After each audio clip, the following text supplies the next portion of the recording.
इस वीडियो को लाइक कीजिए, अपने दोस्तों के साथ शेयर कीजिए और अगर अभी तक आपने हमारे चैनल को सब्सक्राइब नहीं किया तो इसे सब्सक्राइब कर लीजिए और साथ ही मौजूद बेल आइकन को दबा लीजिए ताकि आपको तमाम नई स्टोरीज मिलती रहे।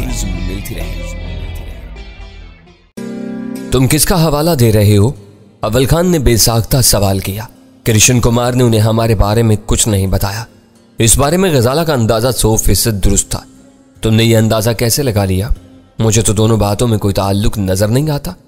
जानी नुकसान और नाकामियों का बदला लेने के लिए उन्हें कोई मजबूत तरीन हदफ दरकार था। इन्हें हमारा पता मालूम होता तो वो इधर का रुख करते। जान स्मिथ को मालूम था कि मकबूल चौधरी के गायब होने के बाद कोई एजेंसी माइक्रो सेंटर पर काबिज है और वो हमें एजेंसी का आदमी समझते हैं। इन्होंने अंदाजा लगाया होगा कि हम वहीं मुकीम है और कृष्ण कुमार ये बताने के लिए इनामी रकम मांग रहा था। उन्होंने वहीं हमला कर दिया। यानी यह हमला माइक्रो सेंटर पर नहीं, तुम्हारी और वीरा की पनागाह पर किया गया है। हाँ, और अब मैं वहां की तबाही का मंजर अपनी निगाहों से देखना चाहता हूं। बिला वजह अपना वक्त बर्बाद करोगे। इस इमारत से हमारी क्या वाबस्तगी है? अकाम इलाही ने हराम के पैसे से बनवाई थी, वो इसी तरह मलबे का ढेर बन गई। माले हराम पूद बजाए हराम रफ्त। हमें इसे क्या लेना? तुम्हारा आदमी वहां है, उसका सामान मलबे में रह गया होगा। मैंने उसे आमादा करने के लिए कहा। सिपाही का सामान ही क्या होता है? एक जोड़ा और हथियार। इसका हथियार इसके साथ था, एक जोड़ा मैं उसे ले दूंगा। मैंने उसे कह दिया है कि वो खामोशी से स्टेशन 4 वापस चला जाए। इन्हें जब इल्म होगा कि इमारत में कोई जी रूद नहीं था तो अपना सर पीट लेंगे। इन्हें भूल कर सोने की कोशिश करो। अब तुम्हारी बेचैनी दूर हो जानी चाहिए। हाँ, ये भी सुन लो कि रवि के वारंट वापस ले लिए गए हैं। कृष्ण कुमार के बारे में बहुत तेजी से हर बात मालूम कर ली गई है। यह तफसील मैंने खबरनामे में सुन ली थी। रवि की खुशखबरी तुम सुना रहे हो। तुम्हारे साथ कोई और भी जाग रहा है या सब सोए हुए हैं? सब सो रहे हैं। मैं अभी तुम्हारे आदमियों के पास से होकर आ रहा हूं। सुबह उन्हें वापस भेज दूंगा। अब उनकी जरूरत नहीं रही। यहाँ रहकर बेचारे बिला वजह बेआराम होते रहेंगे। अभी ऐसी गलती मत करना। 2-4 दिन तक एहतियात जरूरी है। जख्मी नाग पलट पलट कर वार करता है, उसने मुझे खबरदार करते हुए कहा। सो मैं उनको बुलाकर उनकी जगह नए आदमी भेज दूंगा। चंद दिनों तक दिन और रात में ड्यूटियां बदलती रहेगी। तुम्हारी मर्जी। मैं बेसाख्ता से हंस पड़ा। बाज़-औक़ात तुम हमें जरूरत से ज्यादा नाजुक समझने लगते हो। तुम्हारी सुकून की नींद के लिए मैं पूरा दस्ता भी भेज सकता हूं। मुझसे इन मामलात पर बहस मत किया करो। फिलहाल मेरा सोने का इरादा नहीं है। मैं जान स्मिथ की खबर लेना चाहता हूं। इस वक्त तुम क्या करोगे? वो कहां मिलेगा? अव्वल खान की आवाज तहय्युर ज़दा थी। फोन पर मिलेगा। उसे कुछ ऐसी खुराक दूंगा कि उसकी नींदें हराम हो जाएंगी। मैंने हल्की सी हंसी के साथ जवाब दिया। उसका फोन नंबर तुम्हें कहां से मिलेगा? अव्वल खान की हैरत बरकरार थी। वो ओबराइन की जगह आया है, उसी के फ्लैट में रह रहा होगा। वहां का फोन नंबर मेरे पास महफूज है। CSD जरूर ऑन कर लेना। उसकी आवाज से अंदाजा हुआ कि वो मेरी तजवीज से माजूज हुआ था। वो हंसते हुए कह रहा था कि इसके बाद तुम सुख की नींद सोओगे और वो किसी पागल की तरह रात भर जागता रहेगा। हम दोनों ने जान स्मिथ की शान में चंद बेतकल्लुफाना फिक्रों का तबादला किया और बात खत्म कर दी। अव्वल खान से बात होने के बाद मेरी बेचैनी हैरत अंगेज तौर पर दूर हो चुकी थी। वो शायद मेरी छठी हिस्स का करिश्मा था कि मैंने वक्त से पहले खतरे की बू महसूस कर ली थी। बेचैनी खत्म होने के बावजूद मुझे नींद नहीं आ रही थी। मैंने गहरी नींद सोई हुई गजाला के ख्वाब अंगेज सरापा पर एक नजर डाली और फिर उसकी नींद में खलल पड़ने के अंदेशे की वजह से ख्वाबगाह से निकलकर ड्राइंग रूम में पहुंच गया। अव्वल खान एक जिम्मेदार आदमी था। कभी कोई कच्ची बात मुंह से नहीं निकालता था। मैंने हमेशा उसकी कही हुई बेशतर बातों को सनद के तौर पर लिया था और मुझे कभी शर्मिंदगी का सामना नहीं करना पड़ा था। मुझे यकीन था कि उसने हर तरफ से तस्दीक किए बगैर रवि वाली बात नहीं कही होगी। मैंने जान स्मिथ से पहले वो खुशखबरी मारुति तक पहुंचाने का फैसला कर लिया। वो खबर इतनी बड़ी थी कि मैं इस वक्त भी रवि और मारुति की नींद खराब कर सकता था। मैंने ड्राइंग रूम से फोन मिलाया तो दूसरी घंटी पर एक अनूठा मर्दाना आवाज मेरे कानों से टकराई। मैं मजहर बोल रहा हूं, मारुति या रवि से बात करा दो। मैंने अपना तारुफ कराते हुए कहा। मारुति बेखबर सो रही है, मैं रवि बोल रहा हूं। चाहो तो मुझसे बात कर लो वरना मैं इसे जगा दूं।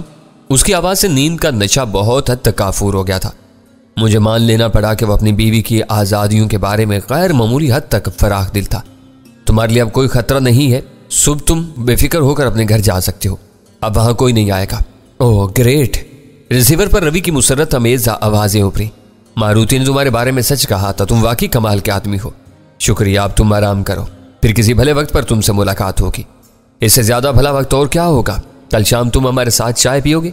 हम तुम्हारा इंतजार करेंगे।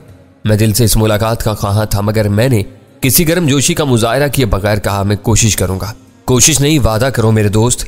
उसने इसरार किया। मारुति ने मुझे बताया है कि तुम्हारी मुसलमानी बहुत मजबूत है और तुम शराब नहीं पीते, इसलिए तुम्हें चाय पर मधु कर रहा हूं, वरना हम तीनों मिलकर कॉकटेल पार्टी उड़ाते। मैं एक शर्त पर वादा कर सकता हूं कि तुम्हारे बड़े भाई हमारी महफिल में शामिल ना हो। अरे तुम भैया जी की फिक्र ना करो, वो मुझसे और मेरे दोस्तों से दूर रहते हैं। उन पर हर वक्त बुजुर्गी सवार रहती है। उसकी आवाज से ऐसी बशाशत मुतरश्शित थी जैसे वो सिरे से सोया ही ना हो। मैंने उसे वादा कर लिया और बात खत्म हो जाने के बाद कई मिनट तक सोचता रहा कि उसने शराब नोशी से परहेज का जिक्र करते हुए जो कुछ कहा था वो उसकी तबीयत के लाउबालीपन का नतीजा था, या उसने लतीफ पैराए में मुझे यह जताने की कोशिश की थी कि वो हर बात से बाखबर था। इसी नतीजे पर न पहुंचने के बाद मैंने उस उलझन को ज़हन से झटक दिया। इसका पैगाम कुछ भी रहा हो, यह बात तय थी कि उसने मुझे अगली शाम चाय पर मधु कर लिया था, जहां मैं उससे खुलकर बहुत सी बातें कर सकता था। वक्त बहुत खामोशी से गुजरता चला गया। मैंने ओबरानी डिसेंट की साबका कयामगाह का नंबर मिलाया तो वहां रावी ने ऐशो आराम की हर तहरीर पर कलम फेरा हुआ था। पहली घंटी बजने के बाद ही किसी कटखने से अमरीकी की गुर्राहट ने मेरी तबीयत मख्तर कर दी। अगर तुम ही जान स्मिथ हो तो तुमसे फोन पर ज्यादा देर बात करनी मुमकिन नहीं है। मेरे कान का पर्दा फट जाएगा। यू सन्नाफे गंध, मेरे कानों में घुसीली आवाज गूंजी। मैं ही जान हूं। तुम कौन हो? मैं तुम्हारी जान का रोग हूं जिसे लोग डैनी के नाम से जानते हैं, मैं नरमी से कहा। ओ यू। उसकी तरफ से यक बयक मुगल्लजात का एक सिलसिला शुरू हुआ, फिर अचानक ही लाइन ड्रॉप होगी। कमरे से CSD का बुजर सुनाई दिया था। मैंने क्रैडल दबाकर फौरन ही जान का नंबर दोबारा मिला लिया। अब तुमने कॉल रिकॉर्ड करने की कोशिश की तो मैं तीसरी बार तुम्हारा नंबर नहीं मिला होगा। मैंने सिलसिला मिलते ही कहा, तुम्हारे फरिश्तों को भी इल्म नहीं होगा और मैं कॉल रिकॉर्ड कर लूंगा। मुझसे हवाई बातें मत करो। अभी लाइन बिला वजह ड्रॉप नहीं हुई थी। मेरे फोन से कॉल सेंसिंग डिवाइस मुंसलिक है। तुम अपने रिसीवर के साथ किसी भी दूसरे आले को छेड़ोगे और लाइन खुद ब खुद बंद हो जाएगी। ये कोई हवाई बात नहीं है। नहीं होगी, उसने बेपरवाही जाहिर करते हुए कहा। मुझे अंदाजा नहीं था कि CSD जैसी हिसास चीजें जर्द जापानियों ने तुम कालों तक पहुंचा दी होंगी। तुम बोलो, मैं सुन रहा हूं। मेरे पास ज्यादा वक्त नहीं है। अभी तुम्हारे पास कुछ वक्त है। तुमने मोहलत से फायदा न उठाया तो तुम्हारा वक्त जरूर पूरा हो जाएगा। हज़ियान बकने की जरूरत नहीं। यह बताओ कि इस वक्त तुमने क्यों फोन किया है? उसकी आवाज में तजस्सुस था। मुझे यह जानकर खुशी हुई कि मेरी तरह तुम भी जाग रहे हो। तुमने माइक्रो सेंटर को तबाह करके अच्छा नहीं किया। मेरी फोन कॉल इस बात का सबूत है कि मैं तुम्हारे ठिकाने से वाकिफ हूं और माइक्रो सेंटर में होने वाली 10 अमवात के बदले तुम्हें मौत के घाट उतार सकता हूं। ओह, वहां 10 आदमी मरे हैं। उसकी आवाज से खुशी मुतरश्शित थी। अब तुम्हारा दिमाग कुछ ठिकाने पर आ गया होगा। आदमी नहीं, सिर्फ चूहे मरे हैं। मैंने हल्का सा कहका लगाकर कहा। खाली इमारतों में सिर्फ चूहे परवान चढ़ते हैं। इनके लिए इदारा तहफ़्फ़ुज़ हैवानात तुमसे जवाब तलब करेगा। मैं इनका बदला तुम्हारे खून से लूंगा। अब यहाँ ओबराइन जैसा फलसफी नहीं मैं रहता हूं। तुम इस इमारत के करीब भी भटके तो तुम्हारे चीथड़े उड़ा दिए जाएंगे। हमें अपने तहफ़्फ़ुज़ के लिए हर किस्म की आज़ादी मुयस्सर है। तुम्हारे खिलाफ इस आज़ादी को बेरहमी से इस्तेमाल किया जाएगा। यह आज़ादी जिमी और डेविड को भी हासिल थी। इनका अंजाम तुम्हारे सामने है। मुझे शुबा था कि इस वाक़े में तुम ही मुलव्विस हो सकते हो। तुम्हारे खिलाफ फर्द जुर्म रोज बरोज संगीन होती जा रही है। वो अपनी बदहवासी की वजह से खड्ड में गिर कर मरे हैं। इन्हें कृष्ण कुमार से अपना सौदा तय करने की मोहलत नहीं मिल सकी। इससे पहले मेरे आदमी वहां पहुंच के वो भागे और खुद ही शर्म से एक खाई में जा गिरे। मेरे हाथ बिल्कुल साफ है। इनकी बाकियात का पोस्टमार्टम होने तक हम खामोश हैं। अमरीकी माहिरों का मुआयना मुकम्मल होने के बाद हर बात सामने आ जाएगी। फिर तुम देखना कि तुम्हें कौन अमान देता है। तुम पर तुम्हारी अपनी जमीन तंग कर दी जाएगी। वो अब भी बहुत तंग है। मैं छोटे से मकान में रहता हूं, फिर भी तुम्हारी दस्तर से बाहर हूं। तुम्हारे लिए सिर्फ 6 फुट ज़ेरे जमीन जगह होनी चाहिए। तुम इससे ज्यादा के हकदार नहीं हो। इतनी जगह अब तक तुम्हारे आदमियों को रास आती रही है। अपने लिए भी कहीं बंदोबस्त कर लो। जिमी और डेविड कामयाब हो जाते तो इस वक्त तुम इन बड़े भूलों के लिए आजाद न होते। वो कभी कामयाब नहीं हो सकते थे क्योंकि कृष्ण कुमार ने बुनियाद ही बदनीयती पर रखी थी। क्या इस बात से तुम्हारी आंखें नहीं खुली कि तुम लोगों से अपनी मुखबरी के एवज इनाम का सौदा करने वाला कोई और नहीं, रा का एक मंजा हुआ एजेंट था? यह हमारा उनका मामला है। जान की आवाज में मजीद तलखी खुल गई। खामिद से अपने मामला तय करना जानते हैं। इस बारे में तुम्हें को मशवरा देने की जरूरत नहीं। मुझसे तुम अपनी बात करो। तुम वो लोग हो जिन पर इनके दोस्त एतमाद नहीं करते। मुझे तो तुम अपना दुश्मन शुमार करते हो। मैं तुमसे अदावत के सिवा और क्या कर सकता हूं? तुमने इस वक्त फोन क्यों किया है? जान ने तुर्शी से पूछा। वो मकसद मैं हासिल कर चुका हूं। तुम्हें मालूम हो चुका है कि माइक्रो सेंटर तबाह करके तुमने कुछ हासिल नहीं किया और मुझे तुम्हारा ठिकाना मालूम है। मैं इस कसीरुल मंजिला इमारत में रहकर खौफज़दा नहीं हूँ। ओबराइन का छोड़ा हुआ फ्लैट आबाद करते हुए मुझे इत्मीनान था कि यहाँ मैं महफूज हूँ। मेरे खिलाफ अंधाधुंध कार्रवाई करके कोई पागल ही सैकड़ों पाकिस्तानियों के खून की होली खेलेगा। तुम हर वक्त फ्लैट में नहीं रहते, यहाँ आते जाते भी हो। मैंने उसे याद दिला। मैं अपने दफ्तर से भी रोज आता जाता हूँ। हम लोग इतने बोते नहीं है जितना तुमने समझ लिया है। मेरे समझने के लिए इतना ही काफ़ी है कि अब तुम्हें यहाँ FBI की कुमक की जरूरत भी पेश आ गई है। तुम अपनी ज़ात में कीड़े से ज़्यादा भी हकीर हो। तुम्हारी असल कुव्वत पूरी इंतज़ामिया में मुज़मर है, जो पसे पर्दा रहकर तुम्हारी मदद करती है और अंदर की खबरें तुम तक पहुँचाती जाती है। यह हकीकत तुम खुद भी जानते हो। यह मसला हर एक के साथ है। तुम्हें आज CIA, FBI और अमरीकी हुकूमत की सरपरस्ती हासिल न रहे तो तुम खुद को सिफर से भी बहुत नीचे पाओगे। हर शख्स को असल ताकत उसकी टीम मुहैया करती है। मुवाजना करोगे तो मेरी टीम को बहुत मजबूत पाओगे। मेरा और तुम्हारा कोई मुवाजना नहीं हो सकता। मुझे और मेरे इख्तियार को पाकिस्तान से अमरीका तक तस्लीम किया जाता है। तुम्हें कोई अपनाने के लिए तैयार नहीं। पाकिस्तान के रिकॉर्ड में तुम्हारा इंदराज एक मुजरिम की हैसियत से है। यूं समझो कि कानून का कोई मुहाफिज अपने फ़राइज़ की अंजामदही में 10 खून भी कर दे तो उससे कोई बाज पुरस नहीं की जाती। कातिल एक कत्ल कर दे तो सूली पर लटका दिया जाता है। ब्यूरोक्रेसी ने तुम्हें अपना अलाकार बल्कि खिलौना बनाया हुआ है। तुमसे काम लेने वाले अपनी टोपियों में कलगियां सजाते हैं। तुम्हें कुछ नहीं मिलता। जब तुम बूढ़े हो जाओगे और इनके किसी काम के नहीं रहोगे तो अंधेरे में से आने वाली कोई बेनामो निशान गोली तुम्हारी जिंदगी का चिराग गुल कर देगी। उसकी तकरीर बहुत लंबी होती जा रही थी। मैंने बात दरमियान में काट दी। ये सब तुम मुझे क्यों सुना रहे हो? शायद तुम्हें अकल आ जाए और ये बातें तुम्हें भी नजर आने लगे। इससे तुम्हें क्या फायदा होगा? तुम लोग अपने फायदे के बगैर किसी को ठोकर भी नहीं मारते। तुम दहशतगर्दी की जिंदगी से तायब होकर बाइज्जत जिंदगी की राह इख्तियार कर लो तो हमारा काम आसान हो जाएगा। मेरे तायब होने से तुम्हें क्या आसानियां मुयस्सर आ सकती हैं? मैंने पूछा। तुम्हारी वजह से हम अपने कई अच्छे दिमागों से महरूम हो चुके हैं। तुम रास्ते से हट जाओ ताकि हम अपनी तवानाइयां दूसरे तामीरी कामों पर सर्व कर सकें और हमें मजीद नुकसानात का सामना न करना पड़े। वो समझ रहा था कि मैं उसकी बातों में दिलचस्पी ले रहा था। मैंने उसे चारा डालने के लिए कहा, अगर तुम्हारे डोरियां हिलाने वाले इजाजत दें तो मैं गोशा नशीनी इख्तियार कर लूं। इस सिलसिले में तुम मेरी क्या मदद करोगे? इस बार मेरे कानों में उसका नीम वहशियाना कहका गूंजा। फिर उसने कहा, कुछ भी नहीं। हमारी किताबों में तुम्हारा नाम हमेशा के लिए कातिल और दहशतगर्द के तौर पर दर्ज हो चुका है। मैं ओबराइन नहीं हूं जो तुम्हारे इस जाल में फंस जाऊं। ओबराइन से मेरी कभी ऐसी बात नहीं हुई थी। मैंने अनजान बनकर कहा जाता है कि कर्नल जमाल दस्ती तुम्हारा एक बहरूप था। मैं इस बहस में अपना वक्त बर्बाद नहीं करूंगा। मेरा वक्त भी इतना बेवकत नहीं है कि मैं तुम्हारी बेमगज बातें सुनता रहूं। मैंने फोन बंद कर दिया। इसे बात करके मैंने अपने दिल की भड़ास निकाल ली थी और अपना बैनुलस्तूर पैगाम उस तक पहुंचा दिया था। मुझे खुशी थी कि एक नाकामी के बाद उसने दोबारा गुफ्तगू रिकॉर्ड करने की कोशिश नहीं की थी और वो सिलसिला किसी खलल के बगैर जारी रहा था। वाकयात की जो लहर आकर गुजर चुकी थी, मेरे ज़हन का बोझ हल्का हो चुका था और मैं यकायक आरामदेह बिस्तर की ख्वाहिश महसूस करने लगा था। मैंने ड्राइंग रूम में जलता हुआ अकलौता बल्ब गुल किया और अपने कमरे में लौट गया। मैं बाहर की फिजा में मुलगजा सा उजाला फैलने के बाद सोया था, इसलिए देर तक सोता रहा। किसी ने मेरी नींद में खलल टालने की कोशिश नहीं की। 11 बजे मैंने बिस्तर छोड़कर बाथरूम का रुख किया और तैयार होकर नाश्ते की मेज पर पहुंचा तो तीनों मेरे मुंतजिर थे। खैरियत है? मैंने नाश्ते का आगाज करते हुए पूछा। आज तीनों के तेवर यकसां नजर आ रहे हैं। तुम्हारे लिए मारुति का फोन आया था। वीरा ने अपनी नजरें मेरे चेहरे पर गाड़ कर कहा, वो तुम्हारे जवाबी फोन का इंतजार कर रही होगी। मालूम होता है कि उसका फोन करना तुमको नागवार गुजरा है। मैंने वीरा से मुखातिब होकर पूछा। वो तुम्हारे सिवा किसी से बात करने पर आमादा नहीं थी, बस अपना पैगाम देकर फोन बंद कर दिया। वीरा ने मुंह बनाकर कहा। मेरे रिसीवर पर मजहर का नाम सुनकर लम्हा भर के लिए चकरा गई थी। फिर याद आया कि इसे तुम इसी नाम से मिले थे। उसकी जगह तुम होती तो तुम भी यही करती। वो कहां से बोल रही थी? मेरा अंदाजा है कि मुंह से बोल रही थी। वीरा के बेहुदा जवाब पर वो तीनों हंस पड़े। सुना है कि तुम रात भर जागते रहे? सुल्तान शाह ने मेरा मूड खराब होता देख कर कहा। अव्वल खान ने 3 बजे तुम्हें फोन किया था। उस वक्त तक तुम्हारे किसी से कोई बात नहीं हुई थी, मगर मारुति तुम्हारी किसी काल का हवाला दे रही थी। वो शरीफाना सवाल था। मैंने उसे अपनी और रवि की गुफ्तगू के बारे में बता दिया। आप वीरा की बातों पर बिला वजह नाराज होते हैं।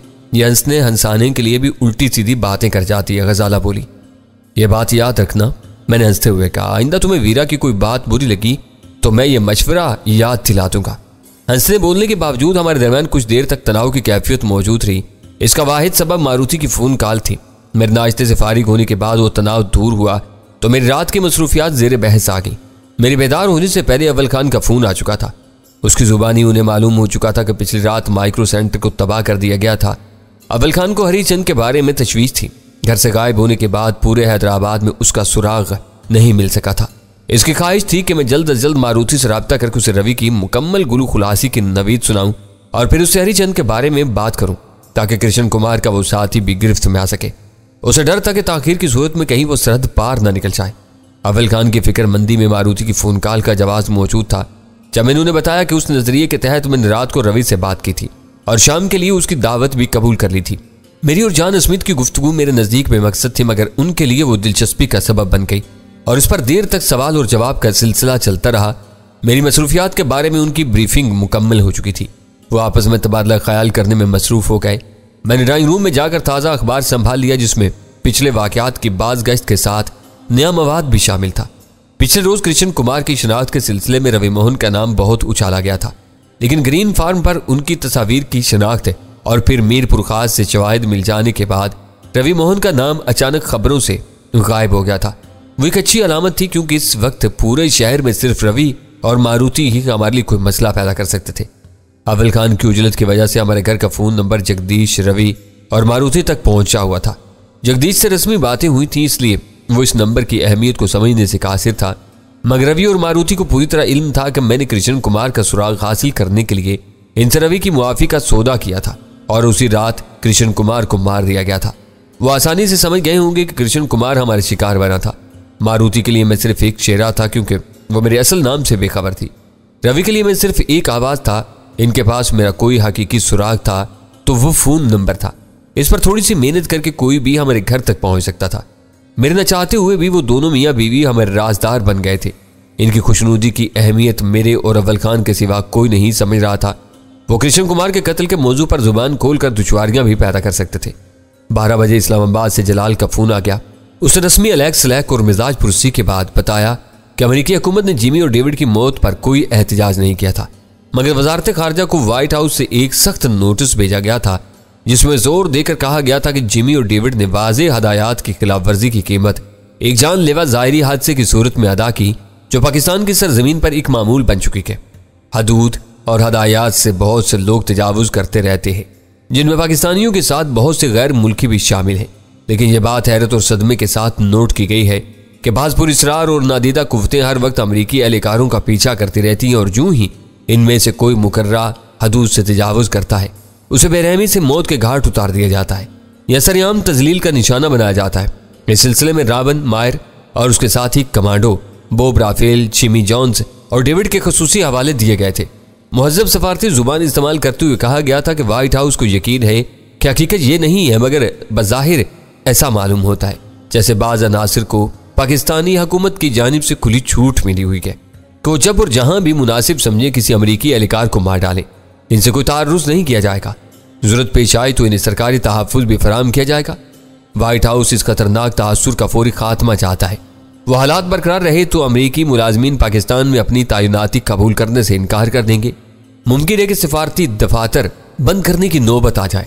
ऐसा हुआ तो यह पाकिस्तान और अमरीका के ताल्लुकात के लिए बदतरीन धचका होगा, जिससे बचने के लिए पाकिस्तानी हुकूमत को पूरी संजीदगी और ताकत से कार्रवाई करनी चाहिए जो नजर भी आ सके। शायद इस नोट की नकल जलाल के पास मौजूद थी। उसने उसके मुंतखब हिस्से मुझे पढ़कर अंग्रेजी ही में सुनाए थे। ये तौहीन अमेज नोट है, इसे कबूल करने से इनकार कर देना चाहिए था। मैंने सब कुछ सुनने के बाद कहा, यह सफारती सरमैरी का आखिरी मरहला होता है। फिलहाल ऐसा करना मुमकिन नहीं था। जलाल ने मुझे समझाया। इसका क्या जवाब दिया जाएगा? मैंने गुस्से और बेबसी से पूछा। हकीकत यह नहीं है, कहने के बाद सारे इल्जामात हमारे सर थोप दिए गए हैं। इस तरह व्हाइट हाउस वाले अपने मुलाजिमीन के जराइम की पर्दापोशी के मुर्तकिब हुए हैं। इन्होंने बॉब राफेल वाले मामले में अमेरिकी सदर की मुआज़त की खिफत पर पर्दा डालने के लिए यह मरासला भेजा है। माहिरीन सर जोड़कर हक़ाइक़ की रोशनी में इसका जवाब तैयार कर रहे हैं। इसे पढ़कर अमरीकियों की तबीयत साफ हो जाएगी। ऐसा हो तो लुत्फ आ जाएगा। रास्ता इन्होंने खुद समझाया है, हकीकत ये नहीं है, मगर इसके बाद इल्जामात की एक तवील फहरिस्त गिनवाई जा सकती है। शायद इस्लामाबाद और कराची के दफातर में इस मरासले की नकलें फैक्स पर आ चुकी हैं। जब भी जान स्मिथ मुझे धमकियां दे रहा था कि अब मुझ पर मेरे अपने मुल्क की ज़मीन तंग कर दी जाएगी, मैंने ख्याल आते ही उसे वो नुक्ता भी बता दिया। जान से तुम्हारा टकराव कैसे हो गया? मेरे इंकिशाफ ने जलाल को बुरी तरह चौंका दिया। टकराव नहीं हुआ। आज सुबह 4 बजे मैंने उसे फ़ोन किया था। रात इन्होंने फ्रीडम इंटरनेशनल वाली पूरी इमारत को बम्बों के धमाके से उड़ा दिया। माइक्रो सेंटर के बारे में मुझे मालूम है, वो 2 नामालूम नकाबपोश थे, मगर ये शनाख्त नहीं हो सकी कि उनकी कौमियत क्या थी। वो जो चाहे करते रहें, तुम उनके मुंह मत लगो, खामोशी से अपना काम करते रहो और इनकी नजरों में आने से बचो। ऐसे बात करने के बाद यकीन हुआ है कि माइक्रो सेंटर उड़ाने वाले अमरीकी थे। यह तहकीक करने की क्या जरूरत थी डैनी? जलाल की आवाज इल्तिजा अमेज होगी। हमारे अपने तौर तरीके हैं, कुछ वक्त जरूर लगता है लेकिन सब कुछ सामने आ जाता है। ये समझने की कोशिश करो कि इजलासों में तुम्हारा नाम हमारी कमजोरी बन जाता है। हम उनकी बातें सुनने पर मजबूर हो जाते हैं, मगर तुम्हारी मुदाफत में एक लफ्ज नहीं बोल सकते। वो फौरन तुम्हारी सरपरस्ती का इल्जाम लगाने पर उतर आते हैं। मैं इसकी परेशानी और आजुर्दगी के असबाब पूरी तरह समझता था, मगर उसके मशवरे ने मुझे अफसुर्दा कर दिया। मैंने बुझी हुई आवाज में कहा, वह हमारे दरमियान ऐसी ही तलखियों और गलत फहमियों के पैदा होने की उम्मीद पर बुलंदो बांग दावे कर रहा था। मैं कोशिश करूंगा कि आइंदा तुम्हें कोई शिकायत न हो। अब इनके किसी मामले में मेरा नाम नहीं आएगा। मैं केवन की मजबूरी की वजह से जिमी और डेविड की तरफ मुतवज्जा हुआ था। तुम्हारे लहजे से जाहिर हो रहा है कि तुम नाराज हो गए हो। मैंने तुम्हें अपना दोस्त कहा है यार, मैं तुम्हें खोना नहीं चाहता। मैं तुम्हें उनके हाथ पैर तोड़ने से नहीं रोकता, लेकिन खुद को जानबूझकर सामने मत लाओ। मैंने मेजर बख्शी को भी छेड़ा था, शायद वो भी गलत कदम था। मैंने उसकी बात सुनी अनसुनी करके कहा, मैं सिर्फ अमरीकियों की बात कर रहा था यार। भारतीय हमारे सामने मुर्दार खोर गिद्ध हैं जो हर जिंदा वजूद से खौफ खाते हैं। इनके साथ तुम मनमानियां करते रहो। मुझे मालूम है कि तुम्हारे हर फैसले के पीछे दिमाग सोजी कारफरमा होती है। मैं सोचता और सुलगता हूँ, किसी फैसले पर पहुंचता हूँ और उस पर अमल कर गुजरता हूँ। मेरे लिए मसलहतों का ताबे रहना दुश्वार हो जाता है। बेहतर यही है कि मैं अमरीकियों को भूल जाऊं।